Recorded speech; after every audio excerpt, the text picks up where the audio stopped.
Hello, I'm Waqar Rizvi, and this is Scope.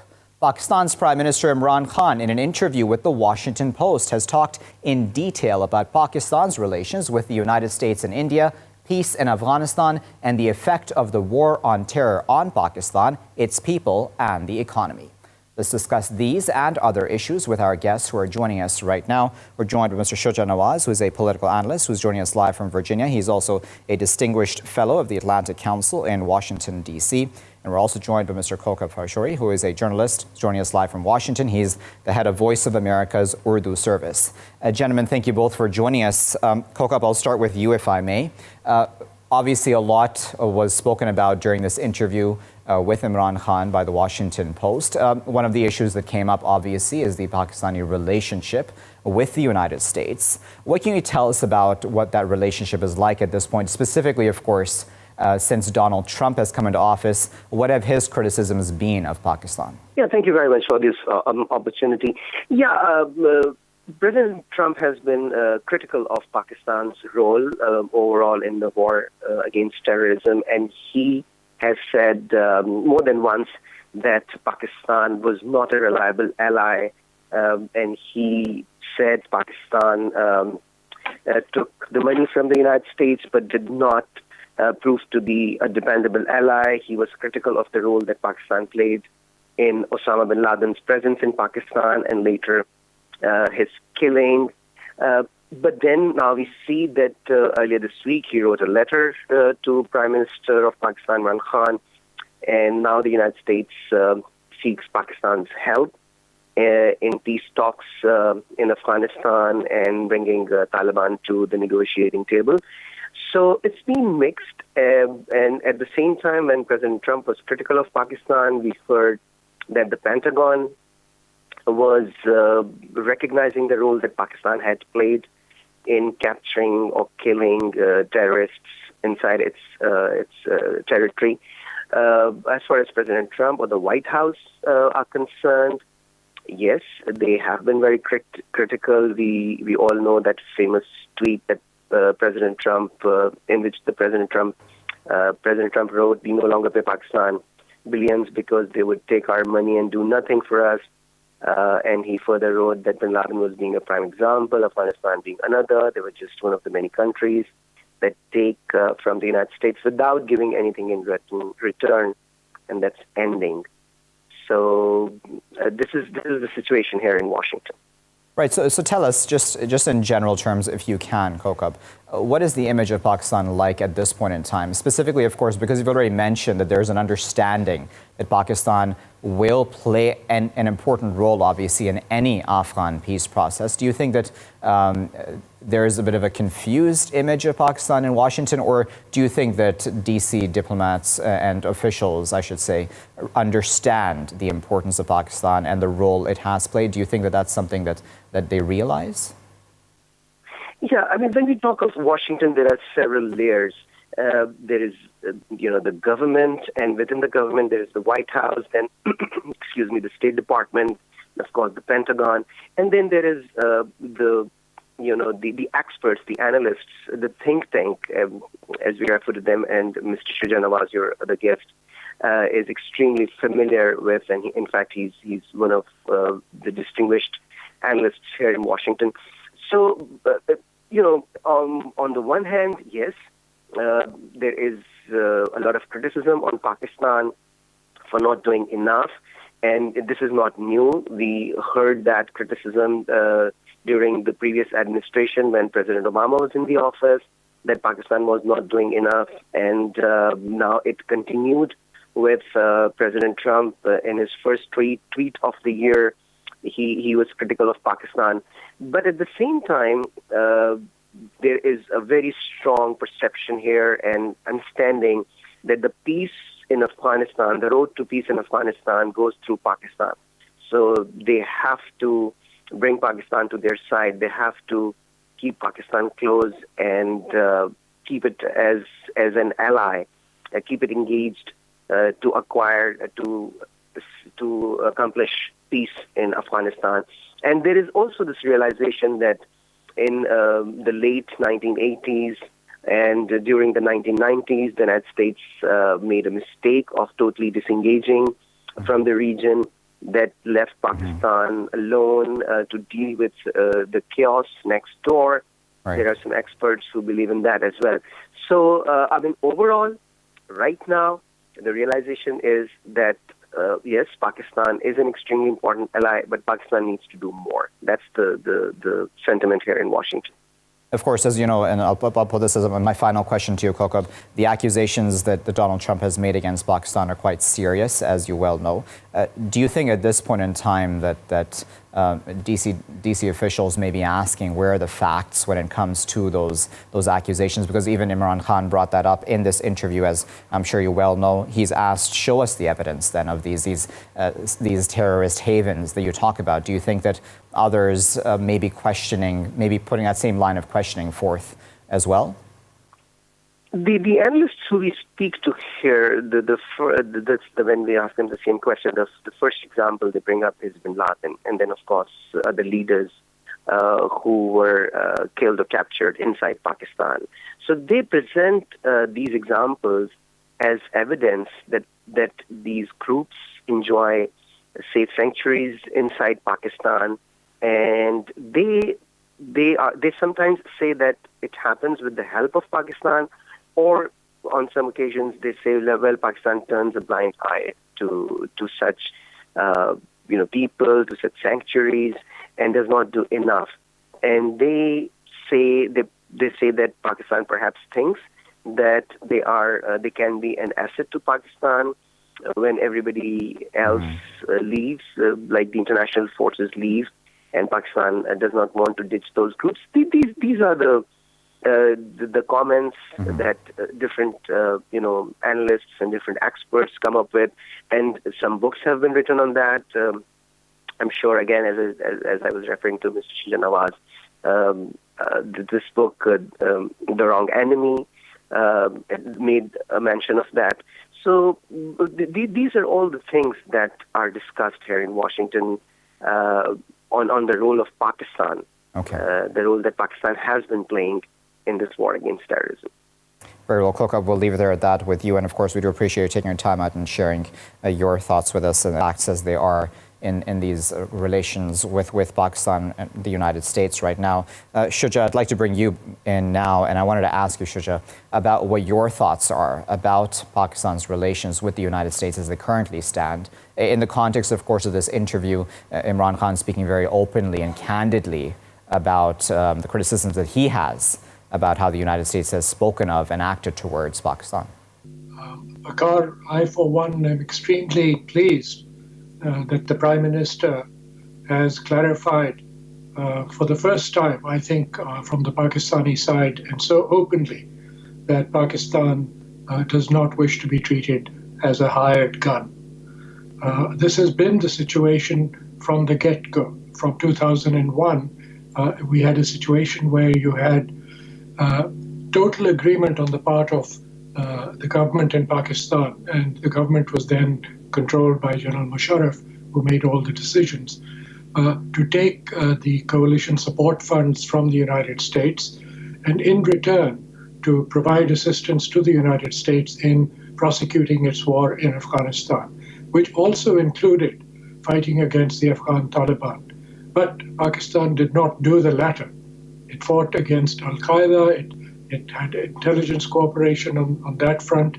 Under General Raheel Sharif, it actually cleared most of Fatah of foreign fighters and their training grounds, which helped not just the United States, but its NATO allies like Britain and Germany and France that feared that their people were getting training in this territory. However, the United States always saw this money as that being paid to a client state.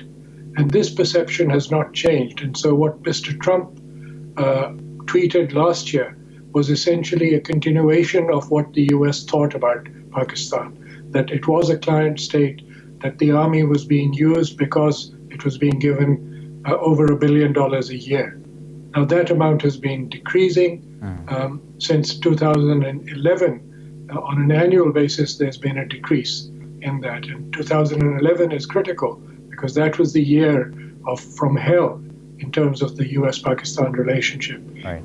You had Raymond Davis, you had bin Laden, you had Memogate, you had the attack on Salalah. And things have not recovered since then. Kokab was referring to the various centers of influence and power in Washington. That's a reality. There's no center of gravity in decision-making in Washington. And it was mirrored in Pakistan. There was no center of gravity in Pakistan either. The military had its own views. The civilian government talked behind the military's back with the Americans making its own deals. For the first time, we are now seeing the civil and the military are actually speaking the same language. So maybe this will allow Pakistan, to use a cricketing terminology, to play on the front foot and not on the back foot. Okay, I wanted to add another voice to this conversation. We're also joined by Professor Liaquat, who is an analyst who's joining us live from Kansas. He's an Emeritus Professor of Law and founder of the Legal Scholar Academy. Liaquat, thank you very much for joining us here in The Scope. We appreciate your time. As we were talking there with Shuja, Liaquat, we obviously have this interview with Imran Khan has given to Washington Post, speaking very candidly and openly about the relationship, not just with the United States, but other factors as well. He spoke obviously about the cost that this quote-unquote war on terror has had on Pakistan, its people, its economy. What do you make of how much this has cost the Pakistani nation? Well, I think the war on terror that Pakistan was sucked into had been very expensive for the people of Pakistan. There's no doubt about it. And whether the decision to help the United States in Afghanistan was a good one, that is still controversial. But I do think that Prime Minister Imran Khan is making a good point that there is no longer any possibility for Pakistan to fight a war that is very expensive on its resources as well as people. So that's a very good argument, and I think the Americans who believe in fairness, I believe, will understand that argument. But on the other hand, it seems like that Americans are not convinced that Pakistan is totally apparent and on board. But Liaquat, if I may come in, because I imagine the Pakistanis would say, and Pakistan would defend itself and say, listen, Americans have been fed misinformation about Pakistan when it comes to this war on terror. What would you make of that, Liaquat? I'm not sure. I think Pakistan, the United States does have good information. It'll be very hard to argue that the U.S. information is totally wrong. It seems like there's a matter of ideological difference about how to do it. And Pakistan has always believed in, doing negotiations with the Taliban and finding a political solution, which the United States was reluctant to buy.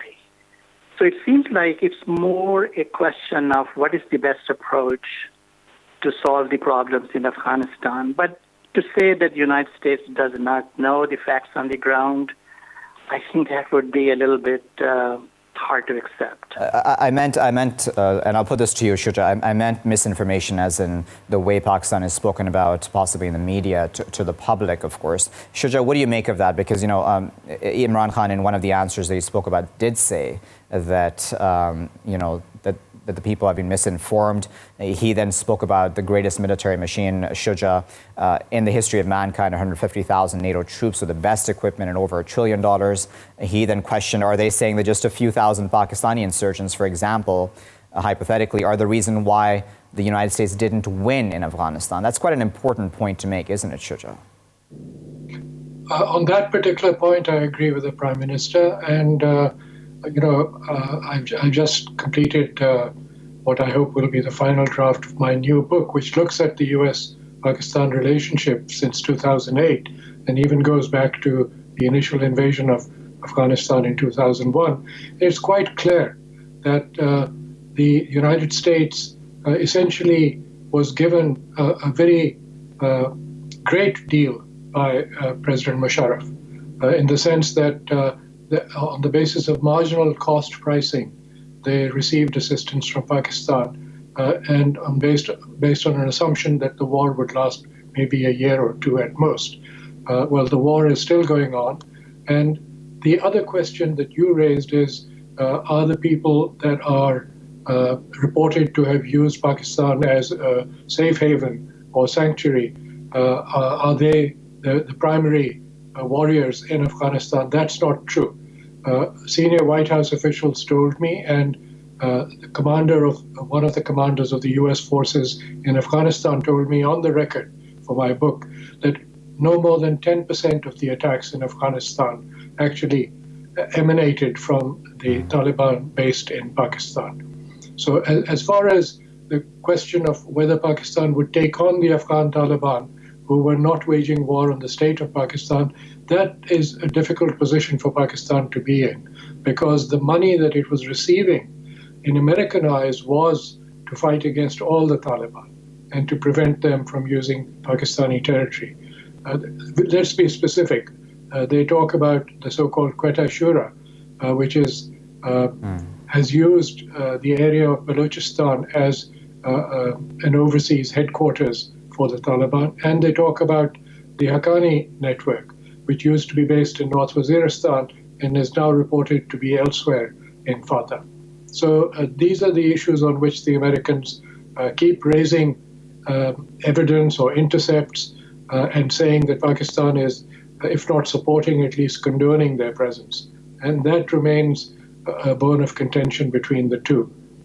Right. So Liaquat, you know, we've seen Donald Trump's Twitter diplomacy, if I may call it that, as many others do as well, and him obviously lashing out at Pakistan in the past through tweets, Liaquat, and Imran Khan, you know, responding in kind, seemingly, at least, defending Pakistan, talking about the facts as they are. One of the important lines, obviously, in this specific interview was that Imran Khan was like, we're not going to be a hired gun anymore. Obviously, I'm paraphrasing that. Do you think it's important for Pakistan to make that point, Liaquat, that it is an independent country, it must make its policies independently and cannot just be, for lack of a better word, in the U.S.'s mind, you know, an arm of just the U.S. policies? Absolutely. I think Pakistan has every right to make this argument that Pakistan cannot do something which would be extremely dangerous to its interests and even existence. And I think Americans are very fair-minded to the extent that if you make a good argument with facts and figures, I think Americans would understand that, including President Trump. Despite all the rhetoric that he engages in on Twitter, it seems like the policymakers, they're pretty rational. And so if Prime Minister Imran Khan can make a persuasive case, not rhetoric, but a persuasive case to the Americans that why their stance on the Taliban is correct, I think the Americans would understand it. But the Twitter war is not going to take Pakistan anywhere. And rhetoric is always, useless because nations don't go by rhetoric. So Imran Khan and his, team, they have to make a very strong case that why Pakistan cannot do what the Americans want them to do. And of course, the Americans want them to fight the Taliban, the Afghan Taliban. And Pakistan simply cannot do it because fighting the Taliban in Afghanistan will completely bring the war to Pakistan. So I think Pakistan is very correct in saying that we cannot fight the Taliban in Afghanistan. And that's a very respectable and rational position. But I don't think the Pakistani team has been able to completely persuade the Americans that why Pakistan cannot do what the Americans want them to do. Okay, so Shuja, I want to talk about, obviously, because that's an important topic whenever it comes to Pakistan. Imran Khan talking about peace with India, or a better relations, I should say, with India. We obviously had this recent Kartarpur corridor set up for the Sikhs in India to be able to come over and observe their religious rights in this country, in Pakistan. That Imran Khan spoke about as, of course, a very important gesture on the part of Pakistan, which seemingly, at least in India, was not spoken about a lot, was not propagated, if that's the correct word. What do you make of relations with India at this point in time when it comes to between these two countries? Well, India remains a very important part of the regional equation, and this has been recognized by Pakistani leadership, civilian and military, for many years. If you recall, General Kiani had given a statement that he'd produced for the US to President Obama. He made this point in that statement. He also made a follow-up document that he presented at NATO meetings on the 10th anniversary of 9/11, in which he recognized that India was a large and emerging power in the region, and Pakistan recognized its presence in that regard. But Pakistan has to act in its own interest, and its own interest demands that it has good neighborly relations to the West and the East. And since Afghanistan and India are now connected because of the war in Afghanistan, because of the US presence in Afghanistan and the growing US relationship with India, the United States needs to understand, and Pakistan needs to make this argument powerfully, that its interests in the region must be preserved. It mustn't be sandwiched between two hostile powers. It also needs to explain to the Americans that when they leave, Pakistan will still remain in the neighborhood. It's not leaving that neighborhood, and it has to live with whoever is going to run Afghanistan.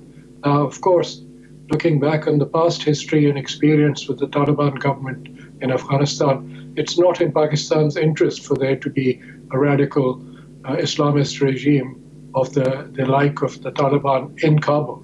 So Pakistan has been trying to use whatever influence it has with the Afghan Taliban to bring them into talks with the government in Kabul.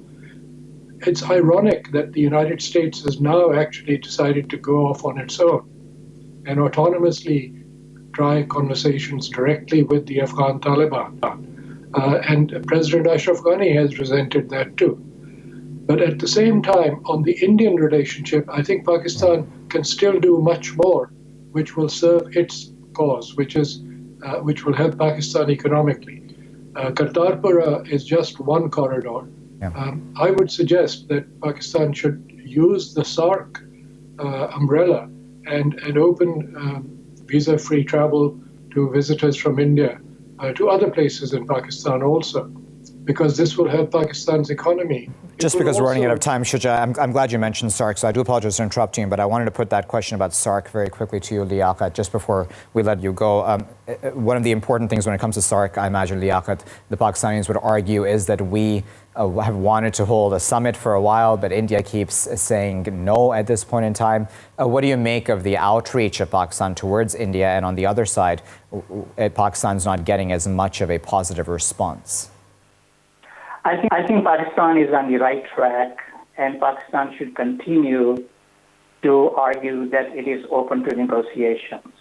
And I think the Kartarpur corridor is a beautiful opening, and it has tremendous impact on the world consciousness that Pakistan is willing to have a very friendly relationship with India. So it seems like India is on the defensive, and Pakistan should continue to make peace offers and to make openings for a better relationship with India. I think Pakistan has no other option but to continue to press to India as well as to the world consciousness that Pakistan is open and willing and anxious about having a very good relationship with India, whether that is through SAARC or whether it is direct negotiation or whether it is through the auspices of the United States. Okay. I think Pakistan should make a strong case to the U.S. that Pakistan is willing to make a very peaceful and prosperous relationship with India. And I think that would be the best approach as a foreign policy. Very well, gentlemen. We'll leave that as our final word, but of course we appreciate both of your insights in this segment of the show. That was Mr. Shuja Nawaz, political analyst, who's speaking to us live from Virginia. He is a distinguished fellow of the Atlantic Council in Washington, D.C. We were also joined by Professor Liaquat analyst, who is joining us live from Kansas. He's an emeritus professor of law and founder of the Legal Scholar Academy. We appreciate both of your insights, and as both gentlemen said, obviously there's a lot to talk about when it comes to this relationship with the United States, specifically in the context of the war on terror, in the context of Afghanistan and the American war on that country, and of course when it comes to relations with India as well. All of those extremely important for Pakistan, as indicated by the Pakistani Prime Minister. We'll continue to discuss this topic after this short break. Stay with us. Welcome back, ladies and gentlemen. We're continuing to talk, of course, about this important interview which the Pakistani Prime Minister has given to the Washington Post, and the many subjects that were brought up during this discussion that he had with the journalist. Let's now discuss this topic even further. We're joined now by Air Vice Marshal Mr. Shahzad Chaudhry, who is a defense analyst, and he's joining us live now from Islamabad. Mr. Chaudhry, thank you for taking your time out of your busy schedule to join us here in the scope. I wonder what you make, Mr. Chaudhry, of in general the U.S. accusation that Pakistan has, gives haven to terrorists, those especially that when we talk about the issues with Afghanistan and the Taliban. Do you think that that is an accusation which has any legitimacy? I think there's a much greater realization now that the frame that Pakistan was fixed in terms of either supporting terror in Afghanistan or supporting militants who were located in Pakistan has been through a number of years of evolution. From the time that, when the Taliban were pushed into Pakistan by the US following 9/11, to the point that we've been actually cleansing out whatever remnants were there in our areas, I think the story has changed and it has moved. Unfortunately, the narratives have stayed stuck in some capitals, especially in Washington, Delhi, for various reasons. But it seems to me now that the realization is far better in terms of how the world looks at Pakistan, and Pakistan has fought, perhaps in relative terms, a much more successful anti-terror battle than anyone else in this region, and especially even in the world in certain ways. So I find that the havens things has been far-fetched. It's now run its course. Secondly, I think there is a possibility that, yes, we have about 2.7 million Afghan refugees on the Pakistani soil. For the last 40 years, there have been a great number of refugees who've come into Pakistan from Afghanistan. And overall, it is considered that between 5 to 8 million may have rotated through Pakistan. So whether these are the havens that the world is talking about, yes, Pakistan is concerned about the fact that we continue to have terrorism in our midst. And many a times, this terror has links to these Afghan refugee camps where people from across the border come and find some sort of a haven or a hiding place or a hideout for them. And then they go ahead and plan their things or carry out their terror acts within Pakistan. So it's been both sides. The battle, the border is porous between Pakistan and Afghanistan. There's now an effort from Pakistan to fence that. So all in all, I would imagine, and I would say that the story has changed. The narrative should have evolved faster than what it did, but it has finally reached that realization that Pakistan has done a lot. Pakistan still has limitations in terms of the refugees and how it has to still deal with this 2.7 million who are there in Pakistan and have relations across the border. And in that sense of a relationship and intermingling of people traveling to and between Pakistan and Afghanistan, there is a chance that some from Pakistan may go to Afghanistan and some from Afghanistan who come and execute terror in Pakistan. So there is that culmination that is now reaching its natural end, whereby the US, Pakistan, Afghanistan, all in all, I think we are reaching that point where we realize the limitations on all sides, and we've got to come to a conclusion on those. All right, we're also joined now by Mr. Hamad Azhar, who is the Minister of State for Revenue, and he's joining us on the line from right here in Lahore. Mr. Azhar, thank you for joining us here in the scope and taking your time out of your busy schedule to speak to us here. I'm wondering what you make, Mr. Azhar, of the cost, as Prime Minister Imran Khan put it, of this entire war on terror on Pakistan. We can obviously talk about the financial cost, but there's obviously also the human cost. If you could just put that into context for us, in your opinion. I think Pakistan has been pushed in this war, and it has had an enormous economic cost, and in terms of the loss of innocent human lives because of the terrorism incidents in Pakistan that have spiked in the past 2 decades. Now, we've had, as just rightly as the Air Marshal pointed out, that we've had one of the most successful anti-terrorism operations in the world, and there has been a lot of cleansing. Now, a lot of people that were involved in these terrorist incidents and these terrorist networks were a direct result of the Afghan jihad that we fought at the behest of the U.S. forces in the 1980s. And since the U.S. departed this region, we were left high and dry, and we had to deal with the 2.7 million Afghan refugees and all of these armed militants. And I do believe that there has been a watershed moment in Pakistan's foreign policy, which has been taking place in the past 3 to 4 months. From a point of isolation, I think our narrative is now accepted as the dominant one, and Pakistan has been asked to play a mediating role in the Afghan negotiated settlement that the U.S. is looking at, and also they feel that we have a role to play in the Middle East conflict areas. So I believe that Pakistan's foreign policy is really has improved dramatically, and our narrative is now largely accepted as the one that shall be taken up in the future. Prime Minister Khan, as I said, Mr. Azhar, saying that Democrats and Republicans, those who say that they agree with Donald Trump's accusation that Pakistan has, in fact, lied to the United States vis-a-vis terrorist havens, vis-a-vis the Taliban, et cetera, that they're misinformed. And, as I said, he brought up the example of the entire U.S. military's might versus a few thousand, hypothetically, of course, Pakistani insurgents, for the reason that, that the U.S. didn't win in Afghanistan. What do you make of that? I think it's quite plainly absurd. If anyone in the U.S. believes that Pakistan was harboring any terrorist sanctuaries or even cultivating them, we've had a problem with the TTP, the Tehreek-e-Taliban Pakistan, which has largely been dismantled. And then there's the whole problem of the Afghan Taliban that is actually indigenous to the Afghanistan. And if you look at the history of Afghanistan in the last 300 years, it's a very difficult country for any alien government to manage or govern or even conquer. Now, that is the problem that the United States has primarily faced.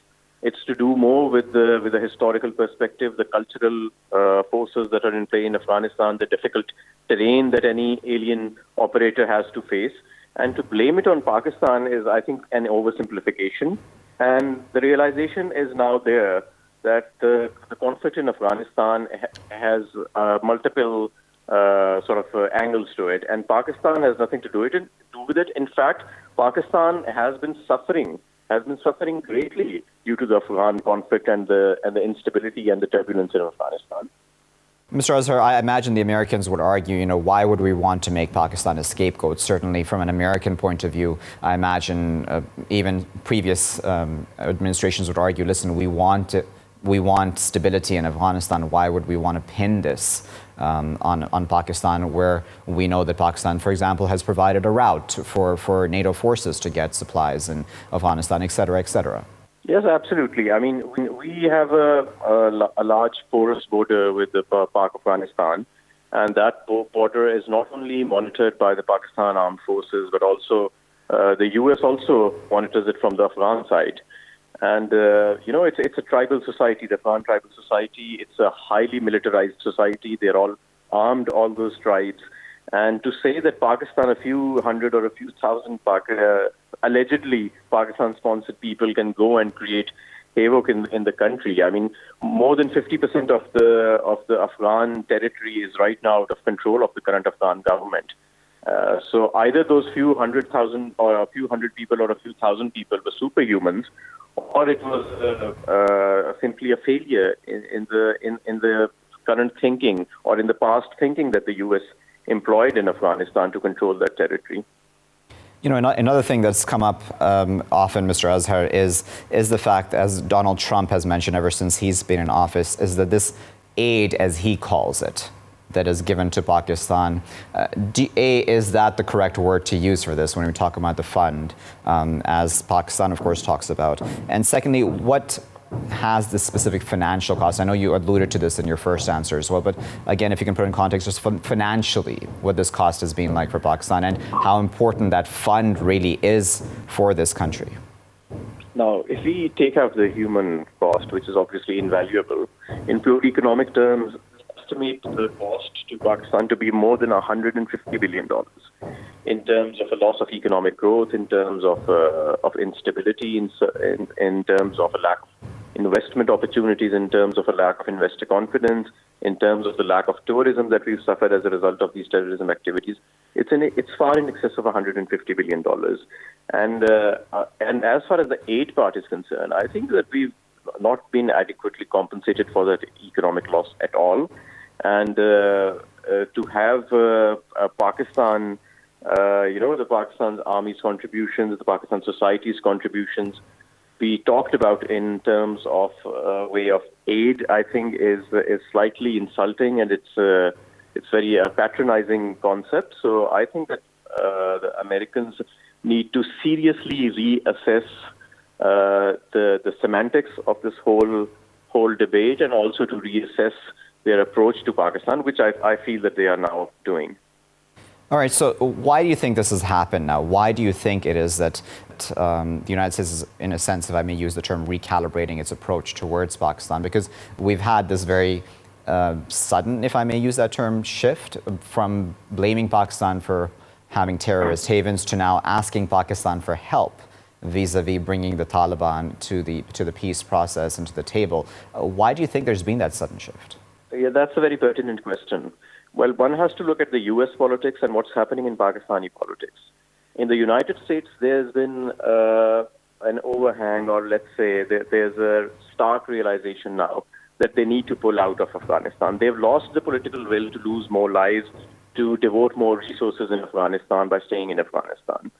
So, and Donald Trump is actually has been, during his election campaign, been propagating this, that they need to pull out of Afghanistan. But now he finds himself in a position that he cannot immediately extricate himself and the U.S. forces from Afghanistan.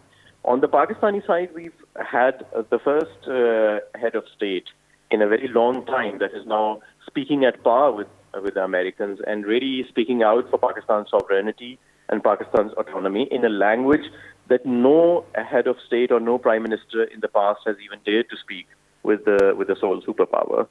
So I think they're having to deal with a completely different actor and a different political player in Pakistan, and a different political actors and different political agents. So I think it's to do with the domestic politics of both these countries that Donald Trump wants to extricate desperately, and the American society does not have the political will anymore to devote more resources and lives by staying in Afghanistan. And on the other hand, there's the new prime minister in Pakistan that's speaking as it is, that's speaking at par with the Americans and telling them how it is. I wanted to ask Mr. Chaudhry about your thoughts on what we were just talking to Mr. Azhar about this shift that we've seen on the American policy, or American approach, I should say, towards Pakistan from, at the one hand, as we spoke to you about earlier as well, blaming Pakistan for hosting terrorist havens, to now asking Pakistan for help in the Afghan peace process and bringing the Taliban to the table. What do you make of that change?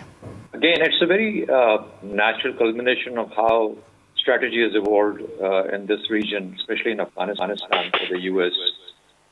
We've got to keep in mind that even President Obama, when he came in, he wanted to actually extricate out of Afghanistan.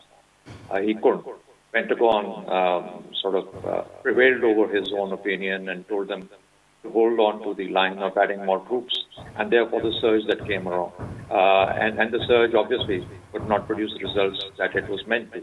So even then, initially, he's gone along with this Pentagon aids, who suggested that we beef up the military a little bit, reinvigorate and strengthen the Afghan National Army in certain ways, and gradually pass over the responsibility to the Afghanistan National Army and the Afghan government so that some sort of a semblance can sustain when the U.S. leaves. So obviously, talks and getting everybody on board is the next step, and that is the only step. And I think rightly the U.S. government has fallen back to that position. And Pakistan, ever keen so for a long, long time, after having been in the charge and in the frame for harboring terrorists and for providing safe havens, has now become a sort of a partner of choice in enabling and ensuring that peace returns to Afghanistan. And Pakistan rightly has mentioned that it is not only in Afghanistan or for the U.S., but it is in Pakistan's own interest that it wants to see peace in Afghanistan. So I think when you look at all this, I see things sort of falling together. It's a puzzle, larger puzzle, which was far too scattered, now finding its own position. Okay. And that is how the evolution, I find, is pretty justified in the current environment. All right, Mr. Azhar, I'm glad Mr. Chaudhry there mentioned, this change and the way it's happened and natural progression. But it seems that a U.S. ally, specifically I'm talking now about India in this region, has not, though, changed its strategy towards Pakistan at this point in time. And Prime Minister Khan, described the ruling party of India right now as anti-Muslim, anti-Pakistan, having an anti-Muslim, anti-Pakistan approach, I should say. And, obviously from the Indian point of view, Mr. Azhar, the Indians would say, why should we take a step towards Pakistan when it is it is from Pakistan, at least allegedly, according to the Indians, that the terrorists, for example, in the Mumbai attacks came over the border from, et cetera, et cetera. How do you see the Indian approach, especially with the overtures that Pakistan has made towards India? I think India has acted very irresponsibly with regards to the overtures made by the new Prime Minister. And Pakistan has really gained in terms of stature internationally by exposing India and its bluff. That India has always blamed Pakistan for the lack of peace in the region, and this time Pakistan, at least for the past 3 to 4 months with the new government coming in, has been very clear that it wants peace. It's been making different overtures, and India has not been responding to them in a positive way. So that has really exposed India's hand internationally. So it's been a diplomatic success in at least still in that measure for Pakistan. Now, why India is doing that, why India is being so irresponsible in the past 3 to 4 months is because of India's internal politics as well. India is going into a very toughly contested general election soon. And Narendra Modi, its Prime Minister, is really hanging on to anti-Pakistan rhetoric and anti-Muslim rhetoric to get the Hindu nationalist votes. That is his base, that is the BJP's base. So unlike Pakistan, where anti-India sentiment doesn't sell anymore, the Pakistani voter has pretty much matured beyond that point and looks at the whole region from a peace point of view rather than a conflict point of view. So the political rhetoric in Pakistan, although has died down as far as the anti-India rhetoric of the early years was concerned, but in India it is still mainstream. Anti-Pakistan rhetoric sells. Anti-Muslim rhetoric galvanizes the Hindu nationalist sentiment. So it's more of I feel, an indigenous political problem for Pakistan, for India. And once we see the general elections passing by, and whichever government comes into force for Pakistan, in India for the next 5 years, I think we'll see a dying down of that anti-Pakistan rhetoric, and we'll see India being more responsive to the Pakistan's overtures and the Pakistan's more mature behavior.